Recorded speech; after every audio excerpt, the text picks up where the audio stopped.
దేవునామానికి మహిమ కలుగునగాక. ప్రియులరా, ఈ good Friday శుభదినాన ప్రభుకు వందనాలు చెల్లిస్తూ మిమ్మల్ని ప్రేమతో ఈ ధ్యానానికి ఆహ్వానిస్తున్నాను. ఆంధ్ర క్రైస్తవ కీర్తన పుస్తకం నుండి 196వ కీర్తన పాడుకుందాం.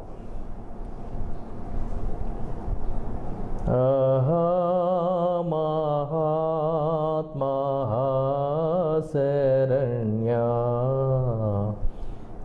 విమోచకా ద్రోహరహితా చంపే నేను నా దోషమే కదా.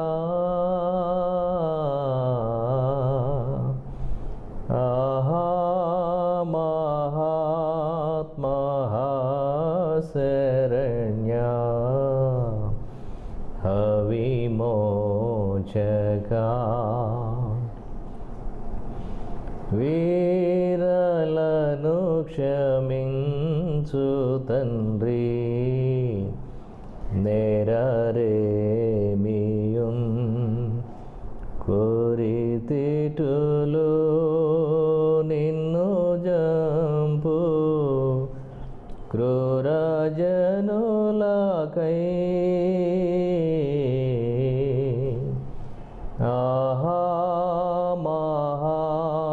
మహాత్మా శరణ్యా విమోచకా నీవు నాతో పరదైసునా నేడేయుందు పవనుండా ఇట్లు బలికి పాపిగా చితి.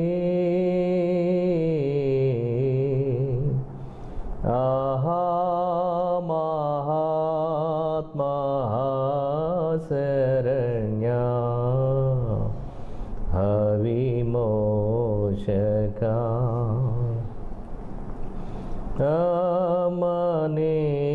సుతుడటంచు మరియమ్మతో బలికి క్రమరాని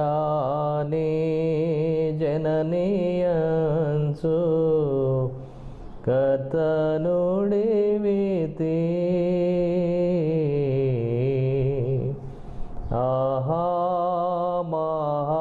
మహాత్మా శరణ్యా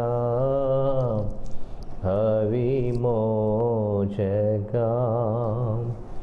నా దేవా దేవా ఏమి వీడా నాడితివనుచు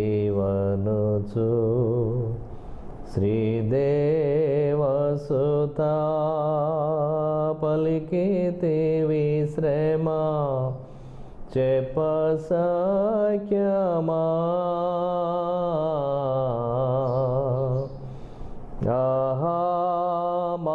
మహాత్మా శరణ్యా విమోచకా దబిగొనుచున్నానటంచు చెప్పితివి గదా ఇప్పగిదిని బాధనొందా ఏమి నీకు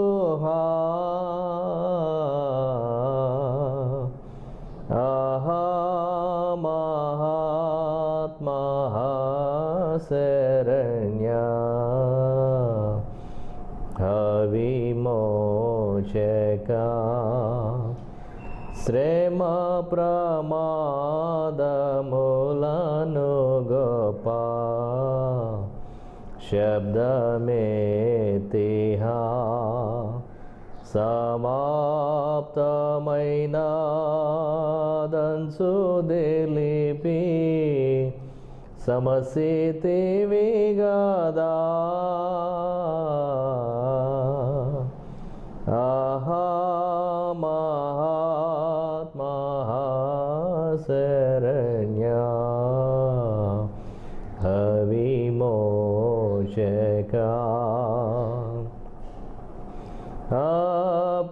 అప్పగింతు తండ్రి నీకు ఆత్మనంచును గొప్పయార్భాటంబు చేసి కూలిపోతివా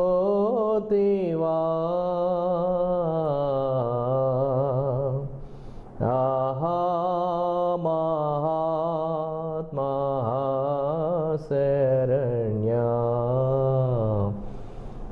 విమోచకా. దేవుని పరిశుద్ధ నామమునకు మహిమ కలుగునుగాక. ప్రియమైనటువంటి దేవుని సంఘమా, ప్రియ దేవుని బిడ్డలారా, ఈ యొక్క గుడ్ ఫ్రైడే శుభదినాన ఇటు రీతిగా క్రీస్తు శిలువ ధ్యానంలో కొనసాగటానికి దేవుడిచ్చిన అవకాశాన్ని బట్టి దేవునికి వందనాలు చెల్లిస్తూ మిమ్మల్ని ప్రేమతో ఈ ధ్యానానికి ఆహ్వానిస్తూ ఉన్నాను. ఈ 2021వ సంవత్సరంలో దేవుడు మనలను, మన కుటుంబములను కాపాడి భద్రపరిచి ఈ యొక్క శిలువ ధ్యానంలో పాలు పొందే అవకాశాన్ని దేవుడిస్తున్నందుకు దేవునికి మరి ఒకసారి వందనాలు చెల్లిస్తూ ఉన్నాను. మరి కొన్ని ప్రాంతాల్లో కరోనా విస్తరించి మరి ఆలయాల్లో ఆరాధనలు జరుపుకోలేనటువంటి పరిస్థితులు మనం గమనిస్తూ ఉన్నాం హైదరాబాద్ ప్రాంతంలో. కానీ దేవుడు మనకు మరి మంచి అవకాశం ఇచ్చారు. దేవాలయాల్లో సమకూడి ప్రభువును ఆరాధించేటువంటి అవకాశాన్ని దేవుడు మనకు అనుగ్రహిస్తున్నారు. మరి ఇటు అవకాశాన్ని బట్టి మనము దేవునికి కృతజ్ఞతలు మనము చెల్లించాలి. మరి గడిచిన సంవత్సరము ఈ కరోనాను బట్టి శిలువ ధ్యానంలో గుడ్ ఫ్రైడే రోజున మనం కొనసాగలేకపోయాం. మరి అయినప్పటికీ ఈ సంవత్సరం మనకు మంచి అవకాశం ఇచ్చారు. సరే, ఈరోజు మనకి ఒక ప్రత్యేకమైనటువంటి రోజు. మానవాళి యొక్క రక్షణార్థమై, మన రక్షణార్థమై ఆయన మరి భూలోకాన్ని నరావతారిగా వచ్చి మన తరపున సిలువలో బలియాగమైనటువంటి శుభదినం ఇది. మరి గుడ్ ఫ్రైడే అన్నారు, అందుకే శుభ శుక్రవారం అన్నారు. మరణం అనేటువంటిది శుభముగా భావించము, కానీ క్రీస్తు వారి యొక్క మరణము మనకు శుభము, మనకు మంచిది, మనకు రక్షణ తీసుకుని వస్తున్నది. కాబట్టి ఇది మంచి శుక్రవారముగా మనం భావిస్తూ ప్రభు శిలువలో పలికినటువంటి 7 మాటల ధ్యానములో ఈరోజు మనము కొనసాగుతాం. ఈరోజు గుడ్ ఫ్రైడే అనే కాకుండా గాడ్ ఫ్రైడే అని కూడా పిలుస్తారు. దేవుని శుక్రవారం ఇది. తర్వాత గ్రేట్ ఫ్రైడే అంటారు, గొప్ప శుక్రవారం అని పిలుస్తారు. తర్వాత లాంగ్ ఫ్రైడే అంటారు. అంటే ఎన్ని గంటలు ఎక్కువసేపు దేవాలయంలో ఉంటాయి, ఎక్కువసేపు దేవాలయంలో గడిపేది ఈరోజే. క్రిస్మస్, వేరే పండుగలు ఎప్పుడు ఎంతసేపు ఇన్ని గంటలు చర్చిలో ఉండం మనం. గుడ్ ఫ్రైడే రోజు మాత్రం ఎక్కువసేపు చర్చిలో కూర్చుంటాము, ఆరాధన చేస్తాం. కాబట్టి this is called as long Friday. ప్రియులారా, యేసుక్రీస్తు వారు మరి శిలువ మరణమును మనం జ్ఞాపకం చేసుకున్నప్పుడు అసలు ఈ శిలువ మరణం అనేటువంటిది రోమీయులు మరి నేరస్తులకు విధించేటువంటి కఠినమైనటువంటి శిక్ష. ఇది చాలా అవమానంతో కూడినటువంటిది, కఠినమైనటువంటి బాధతో కూడినటువంటిది. మరి యేసుక్రీస్తు వారు ఎన్నో అవమానములు పొంది బాధలు అనుభవించి శిలువ శ్రమ ద్వారా మనలను ఆయన మరి రక్షిస్తూ ఉన్నారు. కనీసం 6 గంటలు, ఉదయం 9 గంటల నుండి మధ్యాహ్నం 3 గంటల వరకు శిలువపై ఆయన శ్రమ పడినటువంటి దేవుడిగా మనము మరి చూస్తూ ఉన్నాం. గత రాత్రి పస్కా ఆచరించిన తర్వాత యేసుక్రీస్తు వారు గెత్సెమనే వనములోనికి వెళ్ళి చెమట రక్తమగునంత వరకు కూడా ఆయన మన కొరకు మరి విజ్ఞాపన చేసేటువంటి దేవుడిగా మనం చూస్తూ ఉన్నాం. అక్కడ యోధ కపటమైనటువంటి ముద్దు యేసుక్రీస్తు వారికి ఇచ్చి యేసును అప్పగిస్తూ ఉన్నాడు. మరో సమయంలో పేతురు మల్కు యొక్క చెవి నరుగుతూ ఉన్నాడు. క్రీస్తు వారు మల్కును స్వస్థపరుస్తున్నారు. పేతురుని కత్తి వరలో ఉంచమని చెప్తారు. క్రీస్తు వారు వచ్చింది మరి హింసతో లేక పోరాటముతో ఈ రక్షణ సాధించడానికి రాలేదు, కానీ ఆయన శిలువ బలియాగం ద్వారా రక్షణ సాధించడానికి వచ్చారు. అందుకే పేతురుకు ఆ మాట చెప్తారు, కత్తి పట్టు వారు కత్తితో నశిస్తారని చెప్తారు యేసువారు. ఆ యొక్క సమయంలో మరి సైనికులు యేసుక్రీస్తు వారిని బంధించి తీసుకుని వెళుతూ ఉన్నారు. ఆ రాత్రి సమయంలో ఆయన మరి తీర్పుకు గురవుతున్నారు. అన్యాయపు తీర్పు పొందినటువంటి వాడు యేసు ప్రభు. మరి 3 రకాలైనటువంటి తీర్పులు మనం చూస్తాం. ఒకటి మతపరమైనటువంటి తీర్పు అనుభవం గుండా వెళ్ళారు యేసు ప్రభు. రెండవది రాజకీయ సంబంధమైనటువంటి లేక ప్రభుత్వ సంబంధమైనటువంటి తీర్పు గుండా వెళ్ళారు. మూడవది దైవ తీర్పును ఆయన సిలువలో మరి అనుభవించేటువంటి వారు.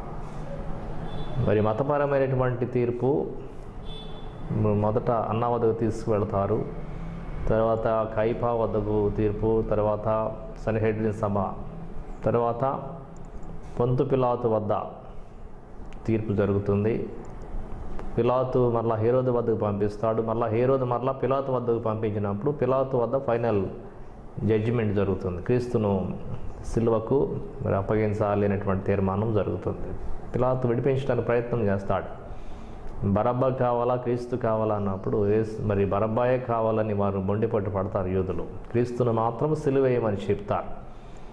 మరి పిలాతు యొక్క భార్యకు దేవుడు కళ ద్వారా దర్శనం తెలియచేసినప్పటికీ కూడా ఆమె కౌరు పెడుతుంది పిలాతుకి. అయినప్పటికీ కూడా లాభం లేకుండా పోయింది. ఎందువల్లంటే యూదులు అంతా గట్టి పట్టు మీద ఉంటారన్నమాట. సరే, యేసును బంధించి ఆ యొక్క సిలువ ఆయన పైన మోపి గొల్గొతా అనేటువంటి కపాలం అనబడిన స్థలానికి యేసును తీసుకువెళుతూ ఉన్నారు. మార్గ మధ్యంలో ఆయన అలసినప్పుడు కురేనీయుడైనటువంటి సీమోను మరి కొంతసేపు సిలువను మోసినట్లు వాక్యంలో మనం చూస్తాం. ప్రియులారా, క్రీస్తు యొక్క సిలువకు ప్రకృతి కూడా స్పందించినట్లు లేఖనాలు మత్తయి సువార్తలో 27వ అధ్యాయంలో మనం చదువుతాం. ఆ సమయంలో చీకటి కమ్మినట్లు మనం గమనిస్తుంది. 3 గంటలు కనీసము చీకటి కమ్మిందంట. ఎంత ప్రకృతి యొక్క స్పందన ఎంత గొప్పగా ఉందో మనం గమనిస్తుంది. ఈయనే దేవుడు నిరూపించడానికి, ఈయన యేసు ప్రభువే లోకరక్షకుడు నిరూపించడానికి మరి మనము ప్రకృతి యొక్క స్పందన ద్వారా మన ఈ విషయాన్ని మనము గమనిస్తూ ఉన్నాం. తర్వాత భూమి కంపించినట్లు మనం గమనిస్తూ ఉన్నాం. దేవాలయపు తెర 2గా చినిగింది. అంటే దాని అర్థము దేవునికి ప్రజలకు మధ్య ఇక ఆటంకములేమి లేకుండా మరి ప్రజలు దేవుని వద్దకు నేరుగా రావచ్చు అనే విషయాన్ని క్రీస్తు శిలువ బలియాగం ద్వారా ఇది ఏర్పడిందని మనం చూస్తూ ఉన్నాం. తర్వాత సమాధులలో ఉన్నటువంటి వారు పరిశుద్ధులు లేచి యెరూషలేము వీధుల్లో తిరిగారంట ఆ సమయంలో. అంటే దాని అర్థం ఏంటంటే మరణము మీద అధికారము యేసు వారికి ఉన్నది. మరణం ఇక తీసివేయబడింది. పునరుద్ధానాన్ని గురించినటువంటి ఆ యొక్క సత్యాన్ని ప్రజలు గ్రహించడానికి సమాధుల్లో ఉన్నటువంటి వారు సమయంలో లేచి యెరూషలేము వీధుల్లో తిరిగారు. ప్రియులారా, ఇన్ని గొప్ప సంఘటనలు క్రీస్తు యొక్క సిలువలో మనం చూస్తూ ఉన్నాం. శతాధిపతి ఒప్పుకుంటున్నాడు, ఈయన నిజమైనటువంటి రక్షకుడు, ఈయనే దేవుని కుమారుడైన శతాధిపతి ఒప్పుకుంటున్నాడు. ఇన్ని నిదర్శనాలు చూసిన తర్వాత ప్రియులారా, క్రీస్తు యొక్క సిలువ మనకు నేర్పించేటువంటి సత్యాలు ఇవన్నీ కూడా ప్రకృతి స్పందించింది, అధికారులు స్పందించారు. మరి అయితే యూదులు మాత్రము మరి ఆత్మీయ గుడ్డితనాన్ని వారికి కలిగి ఉన్నట్లు మనం గమనిస్తున్నాం. ఏదేమైనప్పటికీ కూడా ఈ సిలువ ధ్యానం రోజున నీవు నేను కూడా గ్రహించాల్సిన విషయము, ఆయనే లోకరక్షకుడు. ఆయన సిలువ బలియాగం ద్వారా మనకు రక్షణ, నిరీక్షణ, నిత్యజీవము కలుగుతున్నదనే విషయాన్ని దేవుడు మనకు జ్ఞాపకం చేస్తూ ఉన్నాడు. మరి క్లుప్తంగా 7 మాటలు మనం జ్ఞాపకం చేసుకున్నప్పుడు, మొదటి మాట, మరి క్రీస్తు వారి సిలువలో వేలాడుతూ కూడా చివరిగా కొన్ని సందేశాలు ఇచ్చినట్లు మనం చూస్తున్నాం. మొదటి మాట లోకా సువార్త 23వ అధ్యాయము 34వ వచనంలో చదువుతూ ఉన్నాం. తండ్రి, వీరేమి చేయుచున్నారో వీరెరుగరు గనుక వీరిని క్షమించుము అంటూ ఉన్నాడు. ప్రియులారా, మరి తండ్రికి ఆయన విజ్ఞాపన ప్రార్థన చేస్తూ ఉన్నాడు. ప్రతి విషయంలో కూడా యేసుక్రీస్తు వారు తండ్రికి ప్రార్థన చేసినటువంటి వాడు.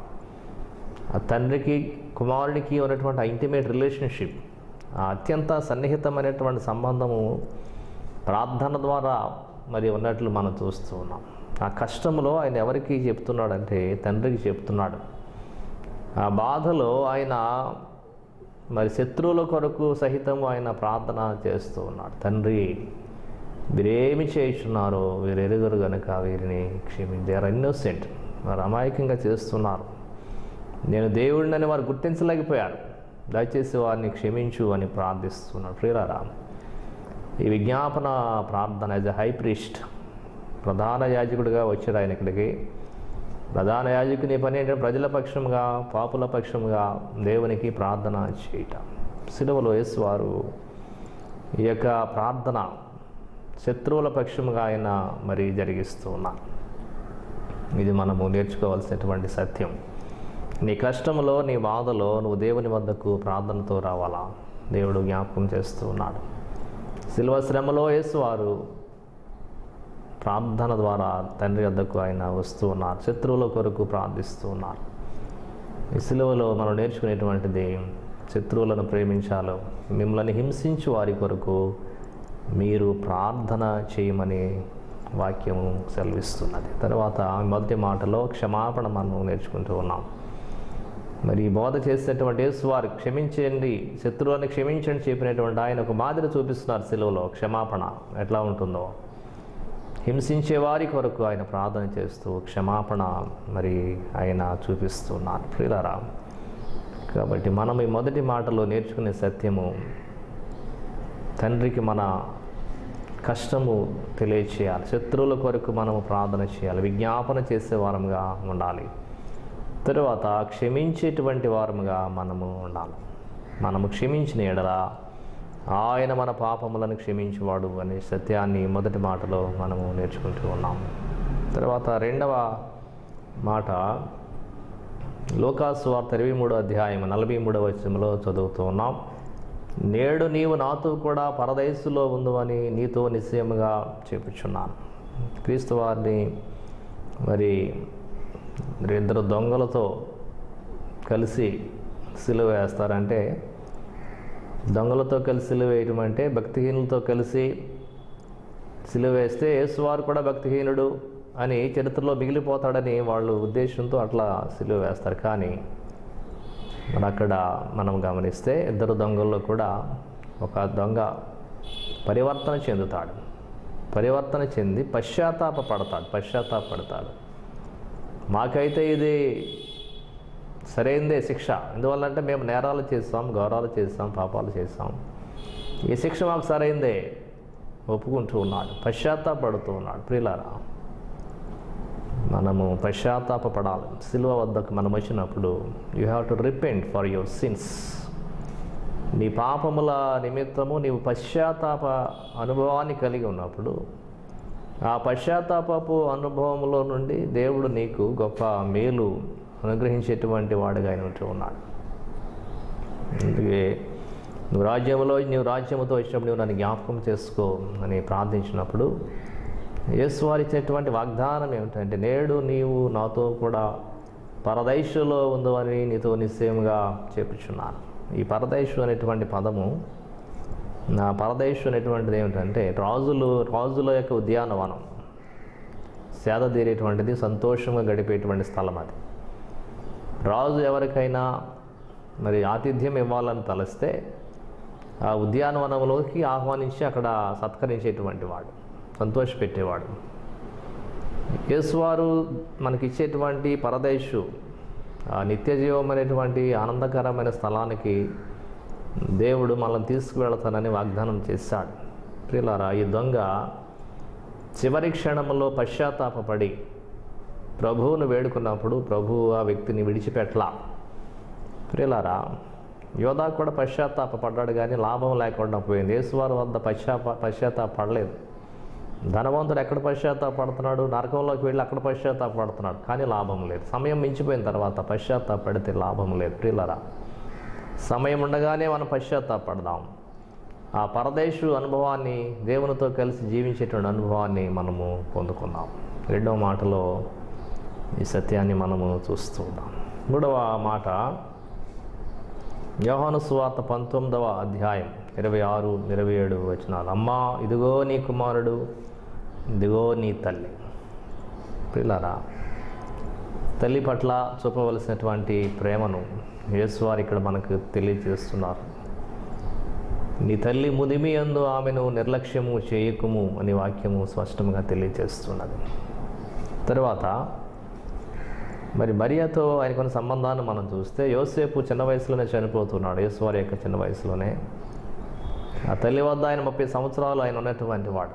తల్లిని ఆయన పోషించాడు, వడ్రంగి పని చేస్తూ తల్లిని పోషించాడు యేసు ప్రభు. ఆ తల్లి పట్ల అంతటి మంచి అభిమానమును ప్రేమను ఆయన అగ్గుపరిచేటువంటి వాడిగా మనము చూస్తూ ఉన్నాం. అయితే సాతాను యొక్క ప్రయత్నం ఏంటంటే మరియ తల్లిని యేసువారి కంటే హెచ్చుగా చూపించడానికి సమాజంలో ప్రయత్నము చేశాడు. యేసువారు కూడా ఆ శోధన మనము గమనిస్తాం. నిన్ను మోసిన గర్భము నీవు కుడిచిన స్థానములో ధన్యములయ్యమని ప్రజలతో చేయించింది. అయితే యేసువారు వాటికి లొంగలేదు. తర్వాత నీ తల్లి నీ సహోదరులు ఎదురు చూస్తున్నారని చెప్తాడు. బయట ఆయన ప్రసంగం చేస్తూ, నా తల్లి ఎవరు, నా సహోదరులు ఎవరు? ఎవరైతే దేవుని చెప్తా నెరవేరుస్తారో వాళ్ళే నా తల్లి, వాళ్ళే నా సహోదరులు అంటాడు యేసుప్రభు. యేసుప్రభు అంత ప్రిఫరెన్స్ ఇవ్వాల తల్లికి, కానీ ప్రేమను అగుపరిచాడు, బాధ్యతను చూపించాడు. యేసు కంటే అధికము కాదు అనే విషయాన్ని మనం జ్ఞాపకం చేసుకోవాలి. అయితే ఒక తల్లి పట్ల చూపాల్సినటువంటి ఆ బాధ్యత ఆయన మరి చూపిస్తూ ఉన్నాడు. ఆమె ఏది చెప్తే చేశాడు. కనలో వివాహంలో ద్రాక్షారసం అయిపోతే, అయ్యా రసం అయిపోయిందని తల్లి చెప్తే, మరి అమ్మ నా సమయం ఇంకా రాలేదన్నాడు, కానీ తల్లి అని చేశాడు. అక్కడ నీటిని ద్రాక్షారసంగా మార్చారు యేసు ప్రభు. కాబట్టి ప్రియులారా, తల్లి పట్ల మనము బాధ్యత కలిగి మరి ఉండాలి. ఇంకా చెప్పాలంటే తల్లిదండ్రుల పట్ల బాధ్యత కలిగి ఉండాలి. యోహానికి అప్పగిస్తున్నాడు మరి యొక్క బాధ్యత ఆయన మరణిస్తూ. అందుకే ఇది వాగ్దానం, ఇది దీర్ఘాయువుతో కూడినటువంటి వాగ్దానం. నువ్వు భూమి మీద దీర్ఘాయుష్మంతుడు అగినట్లు నీ తండ్రిని తల్లిని సన్మానింపుము. ఎఫెసీ పత్రికలో 6వ అధ్యాయంలో ఈ మాటలు మనం చూస్తాం. కాబట్టి 3వ మాటలో responsibility towards the parents, towards mothers. ఇది చాలా ప్రాముఖ్యమైనటువంటి విషయము. తరువాత ఇది వాగ్దానాన్ని నెరవేర్చడం, దీర్ఘాయువును పొందుకోవటానికి వాగ్దానమును నెరవేర్చడం. తర్వాత ఇందులో నేర్చుకునేది ఏమిటంటే, మరి ఆ తల్లి క్రీస్తు కంటే అధికము కాదు, అది మనం జ్ఞాపకం చేసుకోవాలి. 4వ మాట మనం చూస్తే మత్తయి సువార్త 27వ అధ్యాయము 46వ వచనం. ఏలీ ఏలీ లామా సబక్తాని, నా దేవా నా దేవా నన్నెందుకు చెయ్యి విడిచితివి. క్రీస్తువారు తండ్రి వద్ద నుండి ఎడబాటును ఆయన మరి అనుభవిస్తూ ఉన్నాడు. పిల్లరా, ఒక మనిషి దేవునికి ఎందుకు ఎడబాటు అవుతాడు ఏ విషయంలో అంటే పాపమే కారణం. పాపమే మనిషిని దేవునికి దూరం చేస్తున్నది. యెషయా గ్రంథము 59వ అధ్యాయం 2వ వచనములో ఈ మాట మనము చూస్తాం. పిల్లరా, మరి యేసుక్రీస్తు వారికి ఎందుకు ఎడబాటు వచ్చిందంటే, మన పాప భారం అంతా కూడా ఆయన పైన పడినప్పుడు ఆయన శాపగ్రస్తుడిగా ఆయన సిలువలో వేలాడుతూ ఉన్నాడు. అందుకే తండ్రికి యేసుకు మధ్య ఎడబాటు వస్తుంది. అందుకే ఆయన బాధపడుతూ, నా దేవా నా దేవా నన్నెందుకు చెయ్యి విడిచితివి. దేవుని వద్ద నుండి ఎడబాటు వస్తే కనుక అది నరకమే. ప్రియులరా, ఒక నరకములో ఒక పాపి పడేటువంటి శిక్ష యేసువారు సిలువలో అనుభవిస్తున్నాడు. నరకములో దేవునికి నరకంలో ఉన్న వారికి సంబంధం ఉండదు, ఎడబాటు ఉంటుంది.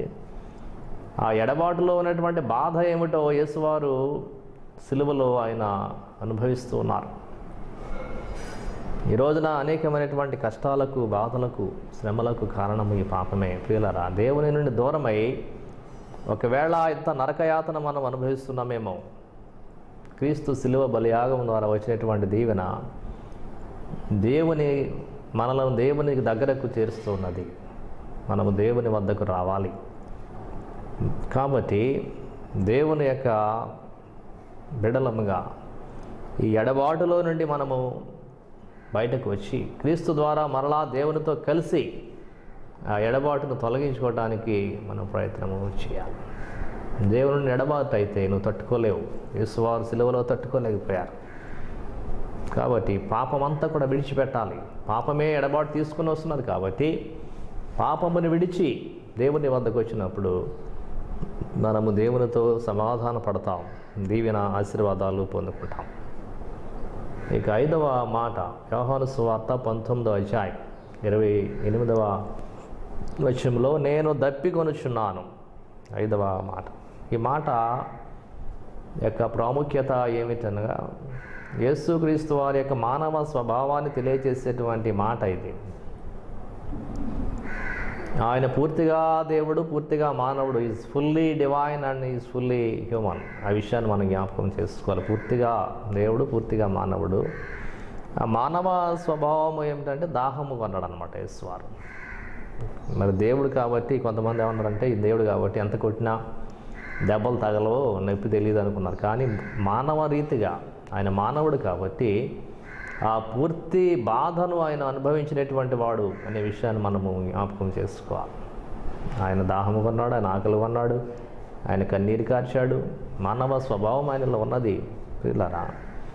అయితే యేసు యొక్క దాహము ఏమిటి అంటే ఆత్మల దాహము, రక్షణ అందరికి ఇవ్వాలి అనేటువంటి దాహం అయింది. అనేక మందిని రక్షించాలి, అనేక ఆత్మలను కాపాడాలి. ఆయన యొక్క దాహం అది. ఆయనే జీవజలం. మన ఆత్మీయ దాహాన్ని తీర్చగల జలము యేసుక్రీస్తు ప్రభువే. సమరయ స్త్రీ విషయంలో యోహాను సువార్త 4వ అధ్యాయంలో చదువుతాం. గొప్ప ఉదాహరణ సమరయ స్త్రీ రోజున. ఆమె యొక్క ఆత్మీయ దాహాన్ని తీర్చారు యేసువారు. ఆత్మీయ దాహం తీర్చబడినటువంటి ఆమె ఆత్మల దాహముతో కొండ విడిచి ఊరిలోనికి వెళ్ళి అనేక మందికి సువార్త ప్రకటించినట్లు మనం చూస్తూ ఉన్నాం. ఈరోజు నీ దాహము, నా దాహము ఏమై ఉండాలి? మన దాహం తీర్చబడిన యేసువారి ద్వారా మన ఆత్మల దాహము కలిగి ఉండాలి. అనేక మందిని మనం రక్షించాలి, అనేక మందిని దేవుని రాజ్యంలోనికి సభ్యులనుగా మనం చేర్చాలి. అది మన యొక్క దాహమై ఉండాలి. మనం అనేక మందిని రక్షించినప్పుడు యేసు యొక్క దాహం తీరుతున్నది. అది మనం జ్ఞాపకం చేసుకోవాలి. కాబట్టి ప్రియులారా, మరి యేసుక్రీస్తు వారు పూర్తిగా మానవుడు, పూర్తిగా దేవుడు. ఆయన దాహం మనం తీర్చాలి అంటే అనేక ఆత్మలను మనం రక్షించవలసినటువంటి వారముగా మనం ఉంటూ ఉన్నాం. ఇక 6వ మాట మనము చూస్తే సమాప్తమైనది. యోహాను సువార్త 19వ అధ్యాయం 30వ వచనం. సమాప్తమైనది. ఏమి సమాప్తమైనది? ఈ భూమి మీదకి ఏ పని నిమిత్తమైతే ఆయన వచ్చారో, తండ్రి ఏ పని నిమిత్తమైతే యేసువాన్ని పంపించారో ఆ పనిని ఆయన సంపూర్తి చేశాడు. అది సమాప్తమైనది. రక్షణ కార్యం సమాప్తమైనది. చక్కని సందేశం మనం చూస్తూ ఉన్నాం. దీన్ని హీబ్రూ భాషలో ఏమన్నారంటే టెటెల్లస్టాయ్ అనే పదం వాడారు. టెటెల్లస్టాయ్ అంటే 3 అర్థాలు ఇస్తుంది. ఒకటి, యుద్ధం పూర్తయినప్పుడు ఈ పదం వాడతారు. టెటెల్లస్టాయ్, it's finished, war is finished. క్రీస్తు శిలువలో మరి యుద్ధాన్ని పూర్తి చేశారు. సాతానుపై, పాపంపై యుద్ధాన్ని ఆయన పూర్తి చేశారు. యుద్ధం తర్వాత సమాధానమే.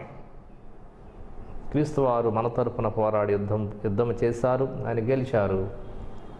మరి సమాప్తమైనది. ఇంక నీవు నేను పోరాడాల్సినటువంటి పని లేదు. క్రీస్తు శిలువ ద్వారా వచ్చినటువంటి ఆశీర్వాదాలు అనుభవిస్తూ ఆ గెలుపులో ఉన్నటువంటి దీవెనలు పొందుకుంటూ మనం ముందుకు నడవలసిన వారంగా ఉంటూ ఉన్నాం. కాబట్టి ప్రియులారా, ఇట్ ఈస్ ఫినిష్డ్. 2వ అర్థం ఏంటంటే అప్పు తీర్చడం, బాకీ తీర్చడం, పూర్తిగా అప్పు చెల్లించడం. శిలువలో పాపపు రుణమును యేసుక్రీస్తు వారు పూర్తిగా చెల్లించారు. నీ రుణము, నా రుణము తన శిలువ రక్తము ద్వారా ఆయన విమోచించి చెల్లించినటువంటి వాడు అనే విషయాన్ని దేవుడు మనం జ్ఞాపకం చేస్తూ ఉన్నాడు. ఈ రోజున మనం సాతానుకు బాకీ లేం. దేవుడు చెల్లించాడు. మన పాప రుణము చెల్లించబడింది. మనం పరిశుద్ధులమయ్యాము. ఇక పరిశుద్ధమైన జీవితాలు మనము జీవించాలి. చివరిగా 3వ అర్థం ఏంటంటే శిక్షాకాలం పూర్తయినప్పుడు ఇట్ ఈస్ ఫినిష్ అంటాడు జడ్జి, న్యాయాధిపతి. క్రీస్తు శిలువ బలియాగంలో శిక్షాకాలము, మన శిక్షాకాలం పూర్తయినది. మన పాపపు శిక్షాకాలం పూర్తయినది దేవుడు జ్ఞాపకం చేస్తున్నాడు. కాబట్టి సమాప్తమైనది. పౌలు అంటాడు, నేను మంచి పోరాటం పోరాడి తిని, నా పరుగు కడముట్టించి తిని, నీతి కిరీటం నా కొరకు దాచబడి ఉన్నది, నా విశ్వాసమును కాపాడుకుంటుని అంటాడు. మన జీవితాల్లో మనము మన రక్షణ కార్యాన్ని చివరి వరకు కూడా నెరవేర్చవలసినటువంటి వారముగా మనము మరి ఉంటూ ఉన్నాం. దేవుడు మనకు అప్పగించినటువంటి బాధ్యతలు చివరి వరకు కూడా మరి సంపూర్ణంగా పూర్తి చేయవలసినటువంటి వారముగా మనం ఉంటూ ఉన్నాం. మరి ఒక తలాంతు తీసుకునేటువంటి వ్యక్తి తీసుకున్నాడు, కానీ ఆ పని చేయలేకపోయాడు, పూర్తి చేయలేకపోయాడు. కాబట్టి ప్రియులారా, నెరవేర్చాలి. దేవుడు మనకు అప్పగించినటువంటి బాధ్యతలు, ముఖ్యంగా ఈ రక్షణ కార్యము చివరి వరకు కూడా మరి కొనసాగించి దాన్ని పూర్తి చేయవలసినటువంటి బాధ్యత దేవుడు మనకు జ్ఞాపకము చేస్తున్నాడు. చివరి మాట లోకాసు వార్త 23వ అధ్యాయం 46వ వచనంలో, తండ్రి నీ చేతికి నా ఆత్మను అప్పగించుకొనుచున్నాను. ఇది చివరి మాటగా మనము చూస్తూ ఉన్నాం. ప్రియులారా, ఈ చివరి మాటలో తండ్రి అనే పిలుపు మనం గమనిస్తూ ఉన్నాం. మరి యేసుక్రీస్తు వారు లోకానికి దేవుని ఎట్లా పరిచయం చేశారంటే తండ్రిగా ఆయన పరిచయము మరి చేశారు. తండ్రి అనే పిలుపు చాలా అద్భుతమైనటువంటి పిలుపు. ఆత్మ మనలో ఉండి అబ్బా ఫాదర్, అబ్బా నాయనా అని పిలిచేలాగా ఆత్మ మనలను పురుకొల్పుతున్నాడు. ప్రియులారా, ఈ తండ్రి, పరలోకంలో ఉన్నటువంటి తండ్రి, మన రక్షకుడు, మన పోషకుడు, మనల్ని కాపాడేటువంటి వాడాయన. లోకంలో ఉన్నటువంటి తండ్రులు ఏ రీతికైతే పోషించి కాపాడుతున్నారో తమ బిడ్డలను, ఆయన మనల్ని కాపాడి సంరక్షించేవాడు. మనం ఎట్లా ఆయన బిడ్డలం అవుతాం? ఆయన మనకి ఎట్లా తండ్రి అవుతాడు? యోహాను 1:12 చదువుతాం మనం. తను ఎందరు అంగీకరించిరో వారందరూ దేవుని పిల్లలగుటకు ఆయన అధికారము అనుగ్రహించాను అనే మాట మనం చూస్తూ ఉన్నాం. కాబట్టి ప్రియులారా, తండ్రి, పరలోకములో మనకు తండ్రి ఉన్నాడు. ప్రారంభము తండ్రితో చేశాడు, మొదటి మాట. చివరి మాట కూడా మరి తండ్రితో చేస్తున్నాడు. ప్రతి ప్రారంభము ప్రతి అంతము తండ్రి అయి ఉండాలి. ప్రతి ప్రారంభము ప్రతి అంతము ప్రార్థన అయి ఉండాలి.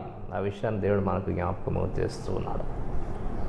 ప్రియులారా, నీ చేతికి నా ఆత్మను అప్పగించుచున్నాను. ఇది హెబ్రీ తల్లులు చేసేటువంటి ప్రార్థన. మరి పిల్లలు రాత్రి సమయాల్లో మరందరూ పడుకుంటున్నప్పుడు ఆత్మను దేవునికి అప్పగిస్తారు. మరలా ఎందువల్లంటే ఆత్మ దేవునిది. ప్రసంగి గ్రంథంలో చదువుతాం, మందైనది వెనకటి వలెనే మంటికి చేరవలని ఆత్మ దాన్ని దయచేసిన దేవుని వద్దకు చేరాలి. మన ఆత్మలు దేవునివి. మన ఆత్మను మనం చక్కగా భూలోకంలో ఆయన కొరకు మరి వినియోగించి ఆత్మను కాపాడుకొని భద్రం చేసి, మరి ఎక్కడి నుండి అయితే ఆత్మ మనకి వచ్చిందో, ఎవరి వద్ద నుండి అయితే ఆత్మ మనకు వచ్చిందో, ఆ ఆత్మను మరలా వారికి మనము అప్పగించవలసినటువంటి వారముగా ఉంటూ ఉన్నాం. యేసు వారి యొక్క ఈ చివరి మాట, సిలువలో పలికిన చివరి మాటలు, ఇదే సత్యాన్ని మనం నేర్చుకుంటూ ఉన్నాం. దేవునికి ఆత్మలను మనం చివరిగా అప్పగించుకోవాలి. శరీరం మన్ను భూమికి అప్పగించబడుతుంది. ఈ ఆత్మ దేవుని వద్దకు వెళ్ళిపోవాలి. ఎందువల్లంటే ఈ ఆత్మకు భద్రత ఎక్కడ ఉందంటే దేవుని వద్దే ఉన్నది. ఈ ఆత్మకు కాపుదల ఎక్కడ ఉన్నదంటే దేవుని వద్దే ఉన్నది. కాబట్టి మన ఆత్మలు భద్రంగా తండ్రికి మనం అప్పగించుకోవాలి. ఎప్పుడు అప్పగించుకోగలమంటే క్రీస్తు యొక్క సిలువలో మనం పాలు పొందినప్పుడు, క్రీస్తు యొక్క సిలువను నమ్మినప్పుడు, క్రీస్తు యందలి రక్షణ మనం అనుభవిస్తున్నప్పుడు మనము మన ఆత్మలను దేవునికి మనం అప్పగించుకొనగలము. ప్రియులారా, ఈ సమయంలో ఈ సిలువ ధ్యానములో పాలు పొందిన మీ అందరికీ కూడా సిలువ యొక్క ఆశీర్వాదములు, దీవెనలు మెండుగా కలగాలని నేను ప్రార్థిస్తున్నాను. గుడ్ ఫ్రైడే శుభములు, ఆశీర్వాదములు మనకు, మన కుటుంబములకు నిండారుగా కలుగునుగాక. ఆమేన్. ప్రార్థన చేసుకుందాం. పరిశుద్ధుడా, ప్రేమగల మా తండ్రి, ఎంతవరకు మీ కాపుదలు ఇచ్చారు, వందనాలు ప్రభువా. ఈరోజు నాయన శుభ శుక్రవారపు నాయన మన ఆరాధనలో మేమందరం పాలు పొందటానికి మీరు ఇచ్చిన అవకాశాన్ని బట్టి వందనాలు. మళ్ళీ సాయంకాల సమయంలో కొన్ని మాటలు ప్రభువా మేము ధ్యానం చేసే అవకాశం ఇచ్చారు తండ్రి. వందనాలు తండ్రి. ఈ యొక్క ధ్యానం ద్వారా మమ్మలను, మా కుటుంబాలను మీరు దర్శించారని మేము నమ్ముతూ ఉన్నాం. ఈ కార్యక్రమాన్ని వీక్షించినటువంటి బిడ్డలందరినీ ప్రభువా మీరు దీవించండి, ఆశీర్వదించండి. శుభ శుక్రవారపు దీవెనలు ప్రతి కుటుంబానికి దయచేయండి. మీ సిలువలోని ఆశీర్వాదాలు మా అందరికీ దయచేయండి ప్రభువా. దేవా, ప్రతి సంఘమును మీరు ఆశీర్వదించండి ప్రభువా. దేవా నాయన, మీ సిలువ రక్తాన్ని మా గృహాలపై, మా కుటుంబాలపై, మా సంఘాలపై మీరు ప్రోక్షించి నూతన పరిచయమని ప్రార్థిస్తూ ఉన్నాం. మీరు చేసిన మేళ్ళన్నిటిని బట్టి వందనాలు చెల్లిస్తూ యేసు నామములో వేడుకొనుచున్నాము తండ్రి. ఆమేన్. మన ప్రభు అయిన యేసుక్రీస్తు కృపయు, పరమ తండ్రి అయిన దేవుని ప్రేమయు, పరిశుద్ధాత్మన్యైన సహవాసం మన అందరికీ సదా తోడైనను గాక. ఆమేన్. అందరికీ వందనాలండి. God bless you. Good night.